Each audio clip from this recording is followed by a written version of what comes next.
자, 안녕하세요. 오늘은 한글 편집 기능에 대해서 간단히 설명을 하겠습니다.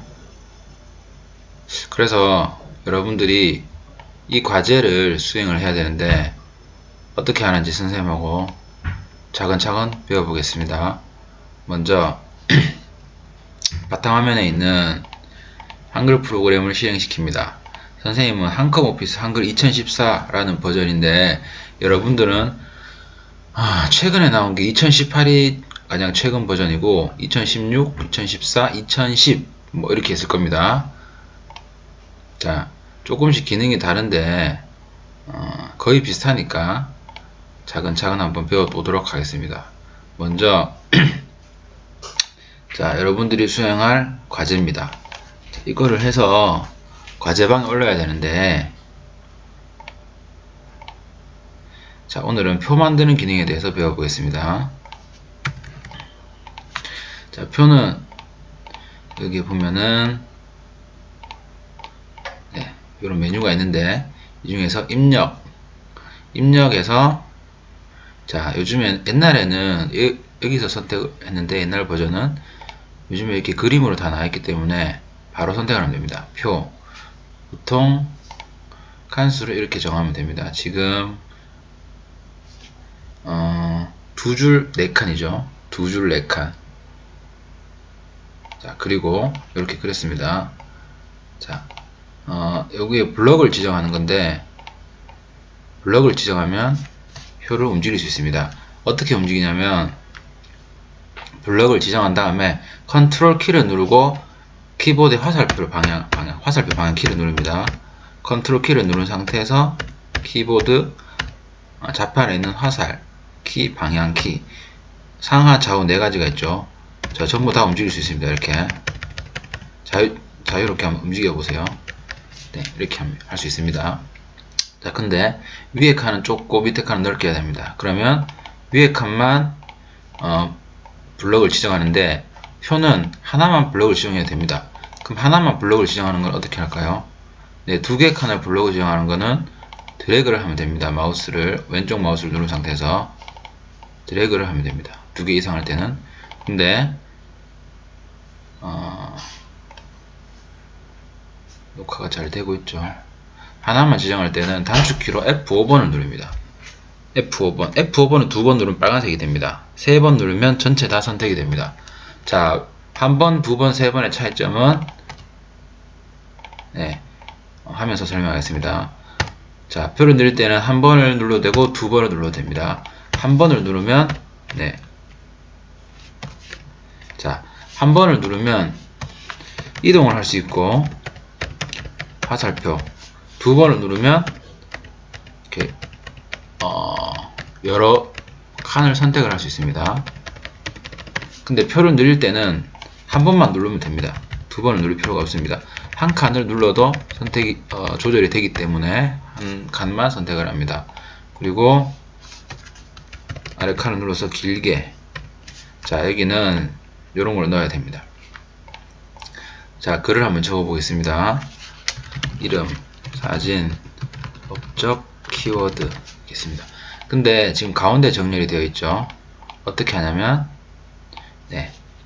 이렇게 다 선택을 해야 되겠죠. 다 선택을 한 다음에 여기 가운데 정렬 클릭하면 이렇게 됩니다. 자, 그러면 다시 한번 해보겠습니다. 컨트롤 Z를 누르면 바로 그 전 단계로 돌아갑니다. 단축키 잘 외워두세요. 컨트롤 Z. 자, 여기서 F5 선생님 단축키를 많이 알려줄 테니까 단축키를 익히면 작업하는 속도가 훨씬 빨라집니다. F5 누르고 자, 이렇게 마우스를 하는 것보다 아무 때나 F5로 누르고 이 부분을 다 선택하고 싶습니다. 그럼 어떻게 하냐면 F8 누릅니다. F8 다시 F5 아무 때나 누르고 F8 그러면은 한 줄이 다 선택되었습니다. 자, 그럼 이렇게 선택을 하면 어떻게 하면 될까요? 자, 예를 들어서 이렇게 많이 있다. 요 4개의 세로줄을 다 선택하고 싶다. 아무 때나 클릭하고 F5를 누르고 F7을 누르면 됩니다. F7. 자, 세로줄은 F5 누르고 F7. 가로줄은 F5 누르고 F8 이렇게 하면 다 선택이 됩니다. 자, 이걸 삭제하겠습니다. 다시 F5, F7, 다시 F5, F8 가운데 정렬, 가운데 정렬. 선생님은 요거 단축키를 쓰는데 가운데 정렬할 때도 여기 보면은 Ctrl Shift C라고 되어 있죠. Ctrl와 Shift를 누른 상태에서 C는 센터라는 뜻입니다. 센터 가운데, 그러니까 Ctrl Shift C 가운데 정렬이 됩니다. 이것도 단축키를 자주 사용하는 습관을 익히면 아주 빠르게 작업을 할 수 있습니다. 자, 그리고 한 가지 더 알려주면, 지금 요 네모 직각으로 된 선이 보이죠? 네, 이게 뭐냐면 문서 편집할 때 여백입니다. 그러면은 프린트하면은 요 여백 부분은 비어 있겠죠. 자, 근데 여백을 늘리고 싶습니다. 이렇게. 자, 이렇게 크게 했는데 이렇게 보면 모양이 안 예쁘죠. 자, 그럼 어떻게 하냐면 F7을 누른 상태에서, F7은 편집 용지가 나오는 화면입니다. 여기서 위쪽, 왼쪽, 오른쪽, 아래쪽 조절하면 됩니다. 자, 머릿말과 꼬릿말은 나중에 하겠습니다. 위쪽, 왼쪽, 오른쪽, 아래쪽, 이게 여백입니다. 자, 20으로 줄여보겠습니다. 왼쪽, 오른쪽을.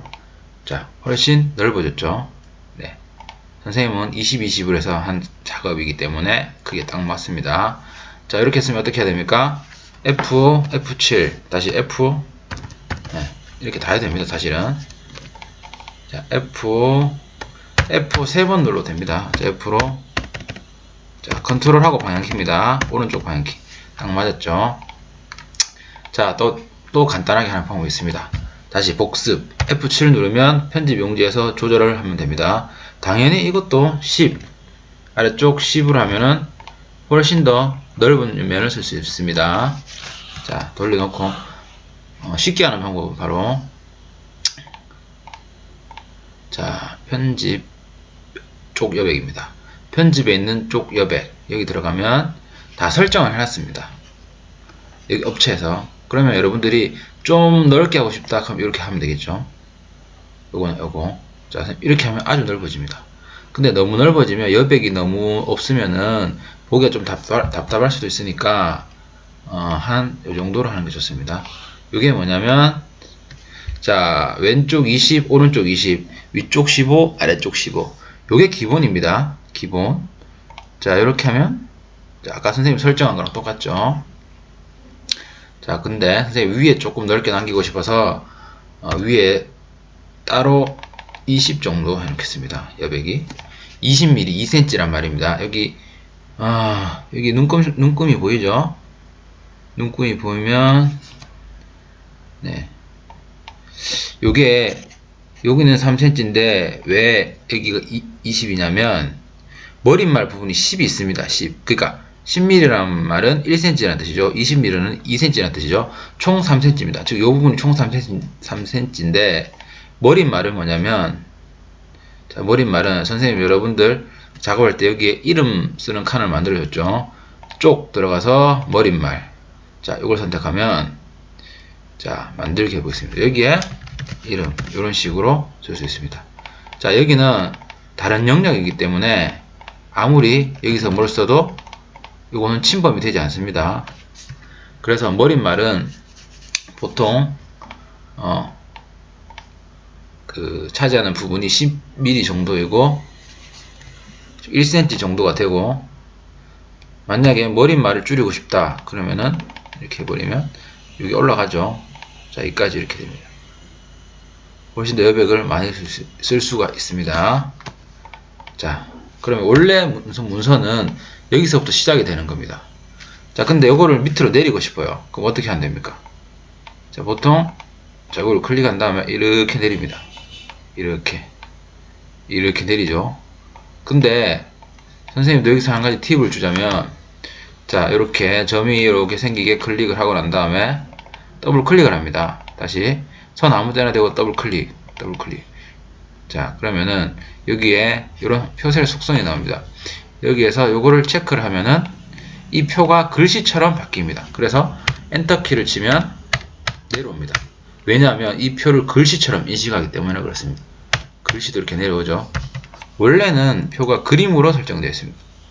자, 글자처럼 취급이 안 되어 있습니다. 그래서 여기서 엔터키를 쳐도 글자처럼 취급. 다시. 자, 글자처럼 취급이 안, 취급. 자, 이렇게 내려올 때도 있는데, 사실은 이거를 움직이기가 좀 힘들 경우가 있습니다. 글자처럼 취급에 체크를 안 해놓으면. 그래서 선생님은 이 표 자체를 글자처럼 만들기 위해서 보통 요걸 누릅니다. 자, 단축키 알려주겠습니다. 자, 요거를 클릭을 하고 나서 요거를 누르는데 이렇게 체크가 되지만 선생님 그냥 Alt C를 누릅니다. Alt C, Alt C, Alt C, Alt C 단축키입니다. 자, 이렇게 체크가 된 상태에서 해야만 여러분들이 작업을 하기가 편합니다. 자, 그리고 이제 여러분들이 이 작업을 해야 되는데 뭐냐면 교과서 속 인물들을 모두 찾아봅시다. 인물의 업적을 간략하게 소개해보고 교과서에 없더라도 자기가 조사하고 싶은 역사 속 인물을 검색을 해봅니다. 단 5학년 때 내용은 패스고 6학년 때 내용만 조사를 해보도록 합니다. 이거는 삭제입니다. 자, 선생님 요거를 해봤습니다. 그러면 어떻게 찾느냐면 네이버로 갑니다. 네이버 또는 구글. 자, 이 화면 전환하는 방법 이렇게 있죠. 그럼 뭘 누르냐면 Alt 탭을 누릅니다. Alt 탭. Alt 탭을 누르면 왔다 갔다 합니다. 이렇게. 자, 교과서에 예를 들면 여러분들은 정조를 하고 싶다. 정조. 자, 유명한 왕이죠. 자, 그러면은 그 정조 초상화를 찾아야 됩니다. 초상화. 자, 이 사진을 넣어야 되는데 오른쪽 마우스 안 되죠? 되네. 다시. 자, 여기서 복사가 없죠. 복사가 없을 때는 어떻게 하냐면 선생님은 보통 이게 캡처를 하는데 캡처. 자, 이렇게 캡처를 하면은 이 장면이 캡처가 됩니다. 여기서 복사하기 누르고 다시 돌아가서 자, 붙여넣기, 붙이기 또는 컨트롤 V를 누릅니다. 자, 이것도 지금 글자처럼 취급해줘야 나중에 작업하기가 쉽습니다. 글자처럼 취급, 그림도 글자처럼 취급. 자, 선생님 캡처는 어떻게 하냐면 여러분들 아마 없을 겁니다. 네이버에 가서 네이버 툴바라고 다운받으면 됩니다. 그럼 이런 게 생깁니다. 만약에 지금 캡처 기능이 없다면 네, 요거 돋보기를 클릭하고 여기에다가 캡을 칩니다. 캡. 그러면 모든 컴퓨터에는 다 이런 기능이 있습니다. 캡처 도구. 자, 이렇게 생겼죠. 자, 새로 만들기를 클릭합니다. 그런 다음에 이렇게 클릭을 합니다. 됐죠? 자, 얘를 복사를 합니다. 그런 다음에 컨트롤 V 이렇게 붙여넣기 해도 됩니다. 근데 이거는 캡처라는 걸 찾아야 되기 때문에 좀 불편하죠.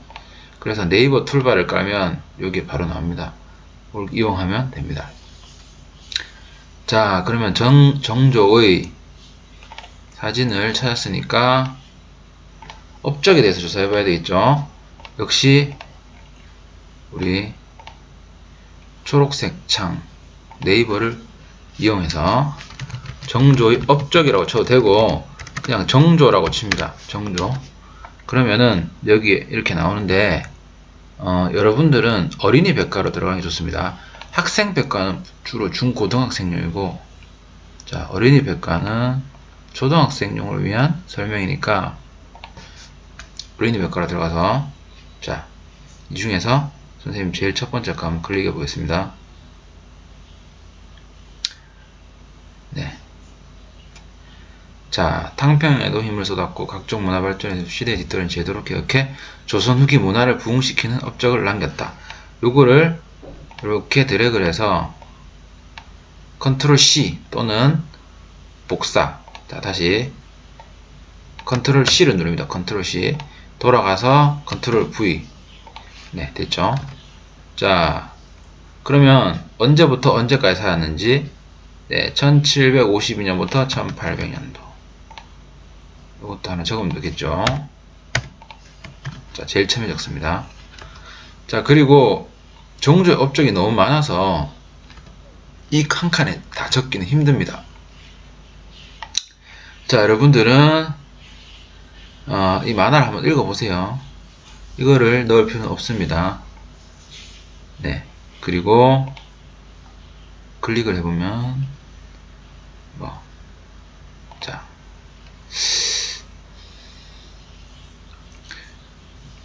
당평책. 자, 여기서 이제 키워드를 뽑아야 됩니다. 키워드. 자, 사도세자의 아들. 자, 보세요. 정조는 제22대 왕이고 영조의 손자라고 했죠. 영조의 아들은 사도세자, 사도세자의 아들은 정조. 즉 사도세자의 아들이 바로 정조의 키워드입니다. 사도세자의 아들, 사도세자의 아들. 그 다음에 탕평책, 그죠? 여기도 탕평책 있죠? 탕평. 네, 그러면 탕평책. 그 다음에 규장각, 보이죠? 규장각. 자, 규장각. 하고, 정조를 지킬 군대. 군대 이름은 바로 장룡령이라는 군대였습니다. 장룡령. 한자를 봐야 되는데, 아마 용자는 용맹스러운 용자라는 뜻인 것 같기도 합니다. 왜 장룡령이라는 부대를 만들었냐면, 암살 시도를 7차례나 당했다고 합니다. 그 당시에 시대적 상황이 서로 노론과 소론, 그러니까 지금의 여당, 야당, 자유한국당과 민주당이 싸우고 있는 것처럼 똑같았습니다. 자기를 모함하는 신하들이 너무 많았기 때문에 언제 암살당할지 모르기 때문에 자기를 지킬 강한 군대를 만들었습니다. 근데 실제로 정조는 암살을 당했죠. 독살을 당했다는 설이 있습니다. 그 다음에 아버지 사도세자의 무덤을 수원으로 옮기다. 수원 하면 생각나는 곳이 바로 수원 화성이죠. 자, 수원 화성이죠. 수원 화성. 네, 수원 화성. 그 다음에 자, 수원화성 현재 유네스코 세계문화유산에 등재되어 있다고 합니다. 네. 자, 이 정도로 하겠습니다. 자, 이런 내용은 뭐 복잡한 내용이니까 굳이 안 읽어봐도 됩니다. 자, 여러분들이 교과서 찾아도 되고 네이버 검색해 찾아야 됩니다. 자, 요거 가운데 정리 어떻게 한다고 했죠? 이렇게 다 드래그 해도 되는데 여기 F 한번 누르고 요거 또는 컨트롤 시프트 C. 네, 이렇게 합니다. 요거는 가운데 정리를 할 필요가 없습니다. 네, 그리고 한 가지 팁. 자, 표를 예쁘게 만들고 싶다면 자, 여기 들어가서 자, 표 요런 게 나오죠. 여기서 자, 내가 원하는 표를 선택을 해주면 자동으로 이렇게 꾸며줍니다. 자, 정조 되겠죠. 글씨체는 여러분들 원하는 채로 바꿔도 되는데 선생님 말했지만 글씨체가 폰트 컴퓨터마다 다르기 때문에 글씨체가 깨져서 나올 수 있습니다. 깨지는 게 아니고 기본 글씨체로 나옵니다. 이렇게 이게 함초롱 바탕 기본 글씨체입니다. 네, 이렇게 해서 글씨 크기도 바꿀 수 있고 네, 이렇게 해서 하나의 표를 만들어 봤습니다. 여기에 인물 뭐라고 할까요? 인물의 업적 표? 네, 어쨌든 인물사전이라고 합시다. 인물사전. 이렇게 왜 이렇게 나올까요? 여기서 엔터키 한번 치시면 됩니다. 그리고 왜 이렇게 나오냐면 자, 네, 여기 끝에 가서 엔터키 이렇게 쳐주면 됩니다. 선생님 여기서 밖으로 나오고 싶어요. 어떻게 하면 될까요?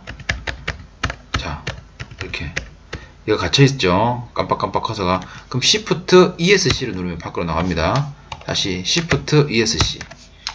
자, 그리고 끝에 가서 엔터키를 누르면 밑으로 내려옵니다. 이제 자, 이렇게 한번 표를 만들어 보겠습니다. 그리체는 여러분들 꾸미고 싶은 그리체를 꾸며도 됩니다. 자, 그리고 다른 또 기능이 많은데 나중에 차근차근 선생님 알려주기로 하고, 자, 이렇게 인물 사전을 만들어서 총 몇 개를 만들까요? 5개에서 각자 5개에서 네, 5개에서 10개 정도, 5개에서 10개 정도 네, 이렇게 만드는데, 뭐 많이 만들고 싶은 사람부터 만들어도 됩니다. 그런데 1, 2, 3 분단은 앞쪽에서부터 만듭니다.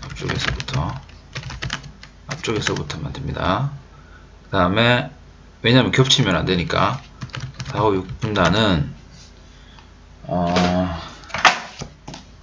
오늘 우리가 배운 내용이 6.25 전쟁 전까지니까 네. 대한민국 입시정 수립 네, 뭐 네, 77쪽부터 앞으로 가면서 만듭니다. 인물이 워낙 많아서 자, 여러분들이 조사하고 싶은 인물, 교과서에 있는 인물도 되고 교과서에 나오지 않고 내가 책에서 봤던 인물도 됩니다. 이런 식으로 해서 한번 만들어 봅니다.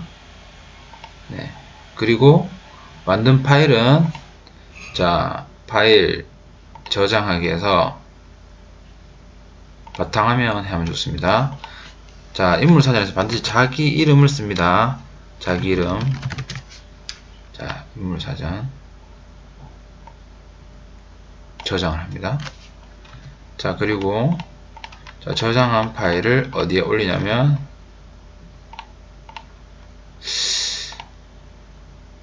네, 이 학습터에 올려주세요.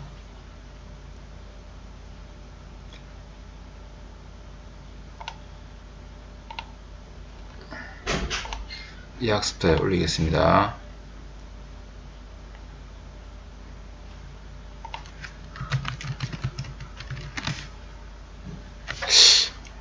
일단 클래스 1, 2, 3에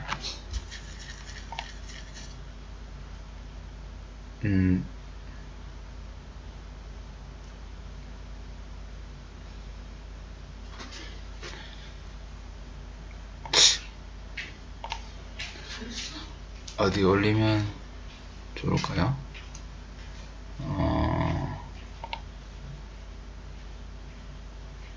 네.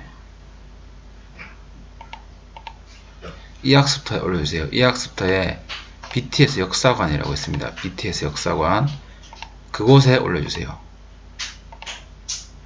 이상 마치겠습니다.